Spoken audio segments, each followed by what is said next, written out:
পৃথিবীর নিকৃষ্ট শাসক নমরুদ আল্লাহ রব্বুল আলামিনকে হত্যা করার জন্য কিভাবে শকুনের উড়ন্ত যান তৈরি করেছিল এবং কিভাবে শকুনের যান দিয়ে আসমানে উড়ে গিয়েছিল, আবার কিভাবে জীবিত অবস্থায় আসমান থেকে জমিনে ফিরে এসেছিল। কেন আল্লাহ তাআলা নমরুদকে আকাশের উপরে ধ্বংস করে দেননি এবং কি জন্য নমরুদকে একের পর এক সুযোগ দেয়া হয়েছিল। ফেরাউন জানত আল্লাহই হচ্ছেন পৃথিবীর সৃষ্টিকর্তা, পালনকর্তা, কিন্তু জেনে শুনে সে এটা গোপন করত। কিন্তু নমরুদ ছিল মাথা মোটা। নমরুদ এবং ফেরাউন দুজনেই নিজেকে খোদা দাবি করেছিল, কিন্তু নমরুদ কখনো জানত না যে তার উপরে আরেকজন সৃষ্টিকর্তা রয়েছে। আর এজন্যই আল্লাহ রাব্বুল আলামিন ফেরাউনের থেকেও নমরুদকে বেশি সুযোগ দিয়েছেন নিজের ভুল বোঝার জন্য। ঘটনার শুরুতে বলে রাখি, ইব্রাহিম আলাইহিস সালামকে যখন অগ্নিকুণ্ডে নিক্ষেপ করা হলো এবং সেখান থেকে অক্ষত অবস্থায় তিনি জীবিত বের হয়ে আসলেন, তারপর থেকেই নমরুদ ইব্রাহিম আলাইহিস সালামের কাছ থেকে বারবার তার সৃষ্টিকর্তা সম্পর্কে জানতে চাইতেন। নমরুদ প্রকাশ্যে বলেছিল, আমি তোমার স্রষ্টার সাথে যুদ্ধ করে তোমাকে বুঝিয়ে দেব যে আমি সবচেয়ে বড়। জবাবে ইব্রাহিম আলাইহিস সালাম বারবার এক এবং অদ্বিতীয় খোদার দাওয়াত নমরুদকে দিতেন। নমরুদ বলতো, আমি অন্য খোদার বশ্যতা স্বীকার করতে পারি না, তবে আমি শীঘ্রই তোমার খোদার প্রাণ শেষ করে তার রাজ্য কেড়ে নেব। নাউযুবিল্লাহ। হযরত ইব্রাহিম আলাইহিস সালাম বললেন, হে কাফের নমরুদ, তুমি আমার আল্লাহর নিকট যাবে কেমন করে? নমরুদ জবাব দিল, সেজন্য তোমার চিন্তা করতে হবে না।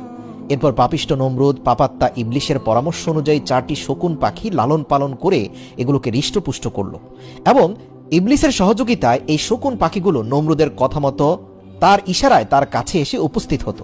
তারপর নমরুদ 4টি মোটা তাজা মেষকে জবাই করল, তার চামড়া খুলে ফেলে তার মাংস শকুনিদের মাথার উপরে এমনভাবে ঝুলিয়ে দিল যে শকুনগুলো সেই চামড়া থেকে মাংস খুঁটে খাওয়ার জন্য উপরের দিকে যখন মুখ উঠাতো, তখনই নমরুদের সৃষ্টি করা স্বয়ংক্রিয় যানটি আকাশের দিকে উঠতে থাকত। এখানে এই মেকানিজমে পরিপূর্ণ সহযোগিতা করেছিল ইবলিস। আল্লাহ পাকও চাইছিলেন নমরুদ যেন তার মনের আশা পূর্ণ করতে পারে, কেননা নমরুদ ইব্রাহিম আলাইহিস সালামের সাথে শপথ করেছিল যে কোনো মূল্যেই সে আকাশে উঠবে এবং ইব্রাহিমের খোদাকে ধ্বংস করে দিয়ে তারপরে সে ইব্রাহিমের কাছে আসবে। তারপর নমরুদ যথারীতি তীর ধনুক নিয়ে একটি স্বয়ংক্রিয় যান তৈরি করল, যার 4টি কোণা রইল। 4 কোণায় 4টি শক্তিশালী শকুনকে বেঁধে দেওয়া হলো। ইবলিস শকুনগুলোর উপর ভর করল। অতঃপর শকুনগুলো নমরুদের ঝোলানো মেষের চামড়ার দিকে মুখ উঠানো মাত্রই যানটি আস্তে আস্তে উপরের দিকে উঠতে থাকলো, কেননা শকুনগুলো সেই মাংস খাওয়ার জন্য উঠছিল। এভাবে শকুন 4টা মাংস দেখে তা ধরার জন্য ক্রমে ঊর্ধ্ব অভিমুখে উঠতে লাগলো, সেই সাথে নমরুদের সেই স্বয়ংক্রিয় যানটিও উপরে উঠতে লাগলো। এভাবে একাধারে 3 দিন 3 রাত ক্রমাগত উপরে আরোহণ করার পর সে মনে করল যে এখন আসমানের খোদার একেবারে নিকটে চলে এসেছে। নাউযুবিল্লাহ। এরপর নমরুদ সেখান হতে উপরের দিকে কতগুলো তীর নিক্ষেপ করল। আল্লাহ তাআলা ফেরেশতা জিবরাইল আলাইহিস সালামকে বললেন, জিবরাইল, আমি আমার পরম শত্রুকেও নিরাশ করি না, তুমি নমরুদের মনের আশা পূর্ণ করে দাও। তার নিক্ষিপ্ত তীরের প্রত্যেকটির মাথায় একটি মাছের রক্ত মেখে দাও, যাতে নমরুদের এ ধারণা হয় যে সে আসমানের খোদাকে নিহত করেছে। ফেরেশতা জিবরাইল আলাইহিস সালাম আল্লাহর আদেশ অনুসারে নমরুদের তীরের মধ্যে রক্ত মাখিয়ে আবার এমনভাবে নিচে প্রেরণ করলো যাতে নমরুদের স্বয়ংক্রিয় যানের উপরে অধিকাংশ তীর এসে পড়ল। ওই রক্তমাখা তীরগুলো নমরুদের শক্তিচালিত রথের উপর পতিত হলো, যা দেখে নমরুদ খুবই খুশি হলো এবং সে ধরে নিল ইব্রাহিমের খোদাকে সে নিহত করতে পেরেছে এবং অত্যন্ত আনন্দ নিয়ে সে এবার নিচে নেমে আসার সিদ্ধান্ত নিল। কিন্তু ভাবনায় পড়ে গেল যে সে নিচে নামবে কি করে। পাপিষ্ট ইবলিশ তার আবার সর্বক্ষণিক বন্ধুর মতো তাকে পরামর্শ দিয়ে বলল, তুমি মেষের মাংস বিশিষ্ট চামড়াগুলোকে এবার শকুনের নিচের দিকে নামিয়ে নিয়ে আসো, এমনভাবে নামাও যেন শকুনগুলো ধরতে না পারে। এভাবে শকুনগুলোর মাথা নিচের দিকে নেমে গেলে তোমার যানটিও নিচের দিকে নেমে যাবে। এভাবে আবার একাধারে 3 দিন 3 রাত নামার পর নমরুদ জমিনে এসে পৌঁছালো। পাপিষ্ট নমরুদ তখন গৌরবের অহমিকায় অস্থির হয়ে পড়ল। মাটিতে নেমে প্রথমেই সে গেল হযরত ইব্রাহিম আলাইহিস সালামের কাছে। তাকে রক্তমাখা তীরগুলো দেখিয়ে সগৌরবে বলতে লাগলো, দেখলে তো ইব্রাহিম, তোমার খোদার বড়াই আমি শেষ করে দিলাম। আমার নিক্ষিপ্ত তীর তোমার খোদাকে বিদ্ধ করে দিয়েছে। নাউযুবিল্লাহ। এই দেখো, প্রত্যেকটি তীরেই রক্তমাখা রয়েছে। হযরত ইব্রাহিম আলাইহিস সালাম বললেন, ওহে নির্বোধ কাফের, আমার আল্লাহ তাআলাকে হত্যা করতে পারে এমন শক্তি কারো নেই। তিনি হাইয়ুল কাইয়ুম, চিরঞ্জীব, চিরস্থায়ী, তার কোনো মৃত্যু নেই। তিনি অদৃশ্যমান, নিরাকার, তাকে মানুষের আকারে কল্পনা করাটাও তো বোকামি। তার উপরে কারো কোনো শক্তি ক্ষমতা সক্রিয় হতে পারে না। ওহে বোকা, মহান প্রভু তোমার উপরে এখনো দয়াশীল আছেন বলেই তোমার দীর্ঘ 3 দিনের কষ্ট সাধনার একটা ফল তিনি তোমাকে পাঠিয়েছেন।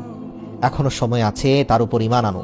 কথাগুলো শুনে নমরুদ প্রচন্ড রাগান্বিত হয়ে বলল, বলো তোমার খোদার সৈন্য সংখ্যা কত? আমি এক্ষুনি তোমার খোদাকে শেষ করে দিচ্ছি। হযরত ইব্রাহিম আলাইহিস সালাম বললেন, আমার খোদার সৈন্য সামন্ত এর সংখ্যা আমি নিজেও জানি না, তা অসংখ্য, কেউ এর সংখ্যার হিসাব দিতে পারবে না। তিনি নিজেই শুধুমাত্র এর সঠিক সংখ্যা জানেন। বাদশাহ নমরুদ বলল, আচ্ছা সমস্যা নেই, তোমার খোদার সৈন্য সংখ্যা জানার আমার তেমন কোনো প্রয়োজন নেই, তবে তুমি তোমার খোদাকে আমার সাথে যুদ্ধ করার জন্য প্রস্তুত হতে বলো, আর যদি তাদের আমার সঙ্গে যুদ্ধ করার সাহস থাকে তবে সামনে আসতে বলো, যদি সামনে না আসে আমি ভেবে নেব তারা ভীতু কাপুরুষ। নাউযুবিল্লাহ। হযরত ইব্রাহিম আলাইহিস সালাম বললেন, ওহে নির্বোধ, আমার খোদার সেনার সাথে যুদ্ধ করতে যদি তোমার এতই আগ্রহ থাকে তবে বেশ তাই করো, তুমি তোমার সকল সৈন্যকে প্রস্তুত হতে বলো। নমরুদ তার অসংখ্য সৈন্যবাহিনীকে খোদাই বাহিনীর সাথে যুদ্ধ করার জন্য প্রস্তুত হওয়ার আদেশ দান করলেন। তার সৈন্যবাহিনীর মধ্যে সাজ সাজ রব পড়ে গেল। তাছাড়া নমরুদ সারা দুনিয়ায় তার যত অধীন এবং অনুগত রাজা বাদশা ছিল তাদের সকলের প্রতিও কড়া আদেশ দিল যে অবিলম্বে তারা যেন নিজেদের সৈন্য সামন্ত সহ বাবলের দিকে রওনা হয়। আল্লাহু আকবার। প্রিয় দর্শক, ইতিহাস থেকে জানা যায় পৃথিবীর ইতিহাসে 3 জন বাদশা পুরো পৃথিবীকে শাসন করেছেন। এদের একজন সুলাইমান আলাইহিস সালাম, দ্বিতীয়জন জুলকারনাইন এবং তৃতীয়জন নমরুদ। নমরুদের নির্দেশে পুরো বিশ্বের সকল সৈন্যবাহিনী এক প্রবল আসমানি সৃষ্টিকর্তার বিরুদ্ধে যুদ্ধের জন্য প্রস্তুত হলো। আল্লাহু আকবার। এই আদেশ পেয়ে বাহিনীতে যত সমান্ত আছে সব নিয়ে রাজা বাদশাগণ বাবলে এসে একত্রিত হলো। হযরত ইব্রাহিম আলাইহিস সালাম নমরুদের কীর্তিকলাপ দেখে আল্লাহর দরবারে দোয়া করলেন, হে মাবুদ, আপনি সকল কিছুই দেখছেন। বাদশা নমরুদ যেভাবে স্পর্ধার সীমা ছাড়িয়ে গেছে এবং অহংকারের ধারাকে সরাজ্ঞান করছে, তার দর্প শেষ না করলে দুনিয়ার সাধারণ জনগণও তা দেখে ব্যাপক আকারে বিভ্রান্ত হবে এবং বিপদে চলে যাবে। ইতিমধ্যে আপনার পাঠানো রক্তরঞ্জিত তীরগুলো দেখিয়ে সে অসংখ্য মানুষকে পথভ্রষ্ট করছে। আল্লাহ রাব্বুল আলামিন হযরত ইব্রাহিম আলাইহিস সালামের দোয়া মঞ্জুর করলেন। ফেরেশতা জিবরাইল আলাইহিস সালাম এসে হযরত ইব্রাহিম আলাইহিস সালামকে জিজ্ঞেস করলেন, ইয়া রাসূলুল্লাহ, ইয়া খলিলাল্লাহ, আপনার চিন্তার কোনো কারণ নেই, অতি শীঘ্রই আল্লাহ তাআলা পাপিষ্ঠ নমরুদকে চরম শাস্তি প্রদান করবেন। নমরুদ ও তার বেঈমান সৈন্য সামন্ত সকলেই ধ্বংস হয়ে যাবে। কথিত আছে যে বাবেলে বিভিন্ন রাজ্য হতে এত অধিক পরিমাণে সৈন্য এসে একত্রিত হলো যে তাদের তাঁবুর বহর প্রায় 50 মাইল এলাকা ব্যাপী বিস্তৃত হলো। আল্লাহু আকবার। হযরত ইব্রাহিম আলাইহিস সালাম নমরুদের এমন সৈন্য সামন্ত একত্রিত হওয়া এবং প্রস্তুত হওয়ার পরেও ইব্রাহিম আলাইহিস সালাম তাকে গিয়ে বললেন, হে নমরুদ, তুমি কার বিরুদ্ধে যুদ্ধ করতে চাচ্ছ? চিন্তা ভাবনা করে দেখেছো কি যার নিকট তুমি ও আমি সকলেই মুখাপেক্ষী, যিনি আমাদের সকলের রুজির ব্যবস্থা করেন, যার ক্ষমতা এত অসীম ও প্রবল যে ইচ্ছে করলে তিনি চোখের পলকে সারা পৃথিবী শেষ করে দিতে পারেন। তার বিরুদ্ধে এমন জাঁকজমকের সাথে যুদ্ধ প্রস্তুতি গ্রহণ করা পৃথিবীর সবচেয়ে বড় নির্বুদ্ধিতা। এখনো সময় আছে নমরুদ, তোমার প্রভু তোমার উপর এখনো দয়াবান। দেখতে পাচ্ছ এখনো আসমান থেকে কোনো আযাব নাজিল হয়নি, কেননা তুমি অজ্ঞ এবং মূর্খ, তাই তোমার প্রভু এখনো তোমার প্রতি ধৈর্যশীল আছেন। তুমি এক আল্লাহর প্রতি বিশ্বাস স্থাপন করো। ইব্রাহিম আলাইহিস সালামের কথা শুনে পাপিষ্ঠ নমরুদ বলল, হে ইব্রাহিম, তুমি আমাকে এখনো তোমার খোদার শক্তির মিথ্যাভীতি প্রদর্শন করা বন্ধ করো। আমি তোমার এসব কথায় ভয় পাওয়ার মতো লোক নই। তোমার খোদার সৈন্য সংখ্যার নাকি কোনো শেষ নেই। আমি দেখতে চাই এই সকল সৈন্যের শেষ কোথায়। আর বারবার আমার কাছে এইসব দাওয়াত নিয়ে এসো না, ওই কথা শুনলে আমার বিরক্তি লাগে। নমরুদের কথা শুনে আল্লাহর নবী হযরত ইব্রাহিম আলাইহিস সালাম আল্লাহর দরবারে ফরিয়াদ করলেন, হে মাবুদ, আমি নমরুদকে তোমার পথে আনার ভুল চেষ্টা করেছিলাম, কিন্তু আমি যতই চেষ্টা করি ততই আমাকে দুর্বল ভেবে সে নিজেকে অজেয় শক্তির অধিকারী বলে মনে করে। অতএব এখন আর তার শাস্তির বিধান না করে পারা যায় না। সঙ্গে সঙ্গে আল্লাহর তরফ হতে ওহির মাধ্যমে জিজ্ঞেস করা হলো, হে আমার বন্ধু, তুমি বলো নমরুদের বিরুদ্ধে আমি কোন ধরনের সৈন্য পাঠিয়ে দেব? ইব্রাহিম আলাইহিস সালাম আল্লাহকে অনুরোধ করলেন, হে আল্লাহ, নমরুদকে কোনো বড় বাহিনী দ্বারা ধ্বংস করবেন না, যেভাবে আদ এবং সামুদকে ধ্বংস করেছেন, বা পুরো বিশ্বব্যাপী বন্যা দিয়ে আপনি নূহ আলাইহিস সালামের সেই পথভ্রষ্ট কাউমকে ধ্বংস করেছেন। বরং আপনি পৃথিবীর সবচেয়ে তুচ্ছ ও ক্ষুদ্র বাহিনী দিয়ে নমরুদকে শেষ করুন, যাতে মানুষের মগজের মধ্যে ঢুকে যায় যে মহান প্রভু আল্লাহ পুরো বিশ্বের শাসককে কত তুচ্ছ জিনিস দিয়ে ধ্বংস করতে পারেন। আল্লাহ তাআলা ইব্রাহিম আলাইহিস সালামের দোয়া কবুল করলেন এবং ইব্রাহিম আলাইহিস সালামের দোয়া অনুযায়ী আল্লাহ রাব্বুল আলামিন এক ঝাঁক ক্ষুদ্র মশা বাহিনী পাঠিয়ে দিলেন নমরুদের সেনা সামন্তকে ধ্বংস করে দেওয়ার জন্য। আল্লাহ রাব্বুল আলামিন বললেন, আমি মশা বাহিনী দ্বারাই নমরুদের অহংকার ধ্বংস করে দেব। ফেরেশতাগণকে আল্লাহ আদেশ দিলেন, কোহে কাহাফের একটি দরজা উন্মুক্ত করে মশাদেরকে পথ করে দাও। আল্লাহর আদেশ সঙ্গে সঙ্গে পালিত হলো এবং সে পথে মশার দল বের হয়ে দুনিয়ার সারা আকাশ ছেয়ে গেল। নমরুদ হযরত ইব্রাহিম আলাইহিস সালামের কাছে জিজ্ঞেস করল, কি হে ইব্রাহিম, আমার সৈন্যবাহিনী তো বহু আগে প্রস্তুত হয়ে আছে, তোমার খোদার সৈন্যবাহিনী কোথায়? হযরত ইব্রাহিম আলাইহিস সালাম বললেন, ওই যে আমার খোদার সৈন্যবাহিনীও এসে পড়েছে। আল্লাহ তাআলা মশাদের লক্ষ্য করে বললেন, তোমাদের জন্য আজ আমি উত্তম খাবারের ব্যবস্থা করেছি। তোমরা আজ নমরুদের সৈন্যদের রক্ত ও মাংস খেয়ে তোমাদের উদর পূর্ণ করো। হযরত ইব্রাহিম আলাইহিস সালাম আকাশের দিকে লক্ষ্য করে বললেন, ওই যে আমার খোদার সৈন্য আসছে। তখন নমরুদ ও তার সেনাগণ আকাশের দিকে তাকিয়ে দেখল যে একটা বিরাট ঘন কৃষ্ণবর্ণ মেঘের ছটা সারা আকাশকে আচ্ছন্ন করে ফেলেছে। তারা মনে করলো যে এখনই মুষলধারে বৃষ্টিপাত শুরু হবে, কিন্তু সঙ্গে সঙ্গে তাদের সে ধারণা ভুল প্রমাণিত হলো। নমরুদ একটি নতুন ধরনের আওয়াজ শুনতে পেয়ে তার সৈন্যদেরকে আদেশ করলো, তোমরা তোমাদের ডাক ঢোল এবং কাড়া নাকাড়া গুলো সজোরে বাজাতে থাকো এবং সকলে অস্ত্রশস্ত্র নিয়ে তৈরি হয়ে যাও। জেনে রেখো, ইব্রাহিমের খোদার একটি সৈন্য যেন জীবিত ফিরে যেতে না পারে।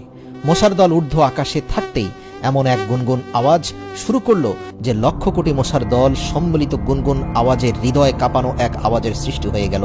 সেই আওয়াজ এর কাছে নমরুদের সৈন্যদের ডাক ঢোলের আওয়াজ তলিয়ে গেল। মশার দল এসে নমরুদের প্রত্যেকটি সৈন্যের দেহের উপরে এমনভাবে আক্রমণ করলো যে তাদের মাথা ও নাক, চোখ, পেট, পিঠ, হাত, পা কোনো জায়গায় বাকি রাখলো না। সর্ব অঙ্গ প্রত্যঙ্গে মশা ছেয়ে গেল। এরা সর্বস্থানে এমনভাবে ধ্বংস করতে লাগলো যে তারা তখন তাদের অস্ত্র ফেলে দিয়ে দুই হাতে মশা তাড়াতে ও দেহ চুলকাতে শুরু করলো। কারো কারো নাক ও নাকের পথ দিয়ে মশা শরীরের ভেতর প্রবেশ করে মাথার মগজ কাটতে লাগলো, নাক দিয়ে রক্ত ছুটলো এবং পেটের নাড়ি ভুড়িও মশা খেয়ে ফেললো। কোনো ক্রমেই কেউ তার শরীর মশামুক্ত করতে পারেনি। আল্লাহু আকবার! কেননা শরীরের একটি মশা তাড়াতে না তাড়াতেই অন্তত 100টি এসে নতুন করে কামড় লাগালো। প্রিয় দর্শক, আপনাদের উদ্দেশ্যে বলি, পৃথিবীর বর্তমান সময়ের সাধারণ মশা থেকে কয়েক হাজার গুণ শক্তিশালী এবং বিষাক্ত ছিল সেই মশাগুলো। সাধারণ মশা তো শুধু রক্ত পান করে, কিন্তু এই মশাগুলো শরীরের রক্ত, মাংস এবং মাথার মগজ খেয়ে ফেলতে লাগলো। এভাবে কিছুক্ষণের মধ্যে নমরুদের প্রত্যেকটি সৈন্যের দেহের সমস্ত রক্ত, মাংস এবং মগজ শেষ হয়ে গেল। শুধু কতগুলো কঙ্কাল পড়ে রইল, লক্ষ লক্ষ কঙ্কালের সারি পড়ে রইল, আর মাংস পিণ্ড সব শেষ। আল্লাহু আকবার! সৈন্যগণ যে যেখানে দাঁড়িয়েছিল সে সেখানে একইভাবে দাঁড়িয়ে রইল কঙ্কাল আকারে। শরীরে কোনো মাংস নেই, মাথার ভেতরে কোনো মগজ নেই, কারণ নড়াচড়া করার মতো শক্তি রইল না। আল্লাহ পাকের হুকুমে এরা প্রত্যেকে দাঁড়িয়ে রইল। আল্লাহ পাকের অন্যান্য আযাবে বাতাসের প্রচণ্ড ঝাপটা থাকে, কিন্তু এই আযাবে একটু বাতাসও আসলো না যে কঙ্কালগুলো ডানে বামে পড়ে যাবে। দেখতে দেখতে সকলের জীবন শেষ হয়ে গেল। যুদ্ধের ময়দানে যখন এই অবস্থা, তখন বাদশাহ নমরুদ একটু দূর হতে তার সৈন্যদের এই দুরবস্থা দেখতে পেয়ে ভয়ে পালান করে নিজের মহলে এসে প্রবেশ করল এবং তার বেগমের কাছে বলতে শুরু করলো যে কোথা হতে যেন অসংখ্য মশার ঝাঁক উড়ে আমার সকল সৈন্যের রক্ত, মাংস ও মগজ খেয়ে ফেলেছে। তারা সবাই এখন প্রাণহীন অবস্থায় দাঁড়িয়ে আছে। আমি এভাবে না আসলে সম্ভবত এতক্ষণে আমার প্রাণ শেষ হয়ে যেত। নমরুদ যখন তার বিবির নিকট এই বিবরণ প্রদান করছিল, ঠিক সেই মুহূর্তে ওই মশা বাহিনীর সেনাপতি অর্থাৎ সবচেয়ে বড় মশাটি উড়ে এসে নমরুদের নাকের ছিদ্র দিয়ে মগজে প্রবেশ করে বারবার দংশন করতে লাগলো। তাতে অস্থির হয়ে মহাপাপী নমরুদ উচ্চস্বরে চিৎকার শুরু করলো। তার অবস্থা এমন হলো যে প্রবল যন্ত্রণায় সে দুমড়ে মুচড়ে গেল, ছোটাছুটি, দৌড়াদৌড়ি, লাফালাফি করতে লাগলো, কিন্তু কিছুতেই তার কিছু হলো না। আল্লাহ পাকের হুকুমে সেই মশা নমরুদের মগজও খেলো না, কিছুই করলো না, শুধু মগজের ভিতরে প্রচন্ড রকমের পেইন অর্থাৎ যন্ত্রণা দিতে থাকলো। নমরুদের মাথার ভেতরে বসে সেই মশা নমরুদের মাথার মগজ নিয়ে খেলাধুলা শুরু করলো। অস্থিরতায় পাগলের মতো এদিক সেদিক দৌড়াতে লাগলো নমরুদ। এই মারাত্মক অবস্থা থেকে সে কিভাবে মুক্তি পেতে পারে উপায় খুঁজতে লাগলো। বাদশা দিশেহারা হয়ে নিজের পায়ের জুতা খুলে নিজেই তার মাথায় আঘাত করতে লাগলো। তখন মশাটির দংশন একটু কমলো, এতে নমরুদ আরাম বোধ করলো। কিন্তু যেই মাথায় জুতার আঘাত করা বন্ধ করা হলো, অমনি আবার মগজে মশার দংশন শুরু হয়ে গেল। নমরুদ অন্যান্য বস্তু, আরামদায়ক বস্তু দ্বারা মাথায় আঘাত করলে কিন্তু মশার দংশন কমতো না। শুধুমাত্র যখনই সে জুতা দিয়ে আঘাত করত তখনই মাথায় মশার দংশন কমতো। তাই জুতা দ্বারা মাথায় আঘাত করার জন্য দুজন কর্মচারী রাখা হলো। নমরুদ এভাবে কয়েক বছর বেঁচে থাকলো এবং প্রতিনিয়ত দুজন কর্মচারী মাথার মধ্যে জুতা দ্বারা আঘাত করতে লাগলো। সবচেয়ে ইন্টারেস্টিং ব্যাপার হলো, নমরুদের মাথায় যত জোরে আঘাত করা হতো নমরুদ তত বেশি প্রশান্তি পেত। চিন্তার বিষয় বটে। আল্লাহ রাব্বুল আলামিন ইব্রাহিমকে অগ্নিকুণ্ডে নিক্ষেপকারী বাদশাহ নমরুদকে শাস্তি দেওয়ার জন্য এমন অভিনব কৌশল অবলম্বন করলেন যা পৃথিবীর ইতিহাসে অন্য কোনো পাপিষ্ঠকে ধ্বংস করার জন্য অবলম্বন করেননি। আল্লাহ নমরুদকে তাৎক্ষণিক মৃত্যু দিতে পারতেন, কিন্তু এতে তার দম্ভ অহংকার শেষ হতো না। সেই সময়কালে পৃথিবীতে সবচেয়ে অপমানজনক শাস্তি ছিল জুতার বাড়ি। যদিও বর্তমানেও জুতার বাড়ি কোনো সম্মানজনক শাস্তি নয়, কিন্তু নমরুদকেই আল্লাহ রাব্বুল আলামিন পৃথিবীর ইতিহাসে একমাত্র বাদশাহ যাকে জুতার বাড়ি অন্তত কয়েক বছর খাইয়েছিলেন। নিজের মাথায় জুতা পেটা করার জন্য নিজের টাকাতেই লোক নিযুক্ত করে রেখেছিল নমরুদ। কি আশ্চর্যের শাস্তি! পাপিষ্ঠ নমরুদ একাধারে কম বেশি 1 বছর পর্যন্ত এভাবে জুতার আঘাত মাথায় বরণ করে নিয়ে মৃত্যু অবস্থার মধ্যে বেঁচে রইল। যে নমরুদ চরম অহংকারের সাথে নিজেকে খোদা দাবি